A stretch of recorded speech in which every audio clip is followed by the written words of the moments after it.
Et salut tout le monde, aujourd'hui, grosse nouvelle dans le monde du hockey alors que Henrik Lundqvist, son contrat a été racheté par les Rangers de New York. L'ancien choix de 7e ronde quand même, a gagné presque 100 millions de dollars, donc un bon 7e ronde je dirais. Malheureusement, il n'a pas pu gagner la Coupe Stanley avec les Rangers de New York. On sait que le King adore la ville. On voyait quand tranquillement, si on regarde ses statistiques, qui ralentissaient. Moi, je pense pareil qu'il peut être un bon gardien numéro 2 dans la ligue. Tu regardes une équipe qui veut gagner la Coupe Stanley l'année prochaine, qui ont besoin d'un gardien numéro 2. Moi, je pense vite de même à Vegas. Vegas qui ont une situation des gardiens de but assez particulière avec Marc-André Fleury puis sa situation avec son argent qui disait que le coach l'avait un peu backstabé. Est-ce que Fleury va rester? Est-ce que Lehner va re-signer aussi? Donc ça, c'est des situations qu'on ne sait pas pour le moment. Lundqvist ne va pas signer cher. Présentement, les Rangers, il faut encore qu'ils signent, faut encore qu'ils payent pendant 2 saisons au moins un 7 millions. Donc, je pense qu'avec son 100 millions qu'il a eu dans sa carrière, il est correct. Il peut même avoir une carrière de modèle assez facilement s'il voulait. Mais moi, je pense vraiment qu'il veut gagner une Coupe Stanley. C'est important pour lui. Donc, il va rester le plus longtemps possible dans la ligue comme gardien numéro 2 pour essayer d'aller la chercher, cette Coupe Stanley-là. Donc, regardez les équipes qui sont prêts à aller gagner la Coupe Stanley dans les prochaines années et qui voudraient un gardien numéro 2. Peut-être même, je dis ça de même, le Lightning de Tampa Bay. La situation gardien numéro 2 est un peu louche de leur côté. Ils en ont 46 000. Leur ligue américaine est remplie de gardiens numéro 2. Donc peut-être un Henrik Lundqvist là-bas, ça pourrait être le fun. On sait que aussi le Lightning ont beaucoup d'anciens des Rangers de New York. Je pense juste à Shattenkirk, à l'ancien capitaine des Rangers, McDonough aussi. Donc c'est une possibilité, je lance ça dans les airs, je ne le sais pas encore. Lundqvist, présentement, est sur le marché des joueurs autonomes. Ce qui veut m'apporter au sujet des Rangers de New York.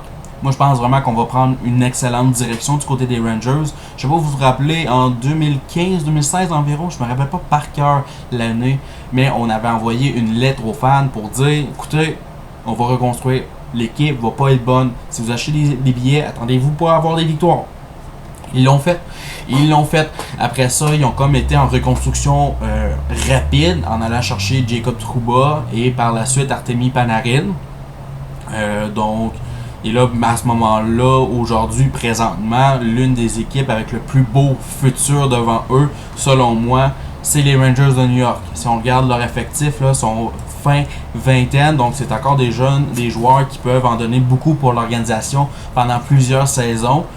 Et avec plusieurs bons jeunes qui arrivent dans le futur. Kaapo Kakko Kittil est un excellent jeune joueur.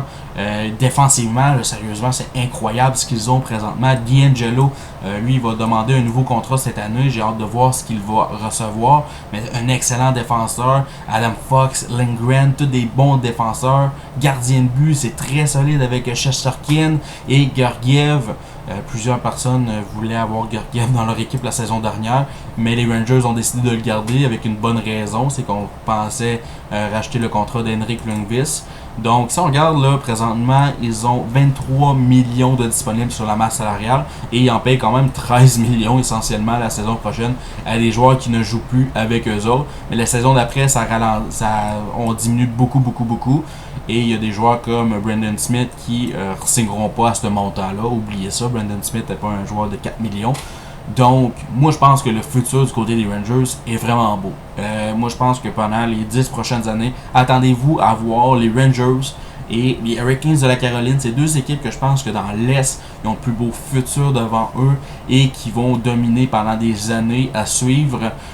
Puis encore une fois, tu regardes leurs jeunes. Vitaly Kravtsov, un excellent jeune joueur. Lias Anderson, s'il commence à sortir sa tête de son cul, si on dit bien ça comme ça, moi je pense qu'il peut vraiment devenir un très bon jeune joueur de leur côté. Après ça, du côté de la défense, encore une fois, K'Andre Miller, très solide. Libor Radek, un très bon défenseur. Matthew Robertson, ne pas cracher là-dessus. Et en plus de ça,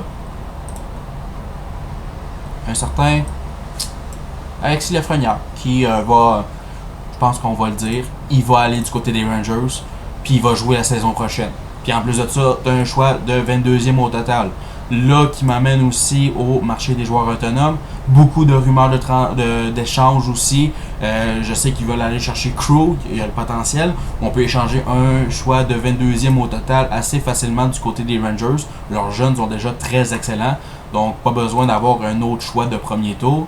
On l'échange avec quelque chose d'autre, peut-être un défenseur. On a beaucoup de bons jeunes défenseurs, donc peut-être aller échanger un défenseur pour aller chercher Krug et lui donner un beau contrat. On a quand même 23 millions, donc ça peut rentrer assez facilement dans la masse salariale. Donc, les Rangers de New York, attendez-vous à les voir au top de l'Est pendant, moi je dirais un bon 10 ans. Moi je pense que vraiment, là, avec la reconstruction qu'ils font présentement, on pourrait les voir pendant longtemps au top de la ligue. Donc là-dessus, c'est qu'est-ce qui va mettre fin à l'émission. Si vous avez aimé, n'oubliez pas de peser sur le petit bouton j'aime, partagez, faites toutes ces affaires-là. Allez voir aussi La Table du Hockey, c'est un podcast de hockey. Ouais, ça s'appelle La Table du Hockey pour une raison. Donc allez me voir là aussi. Là-dessus, je vais vous souhaiter une bonne fin de journée.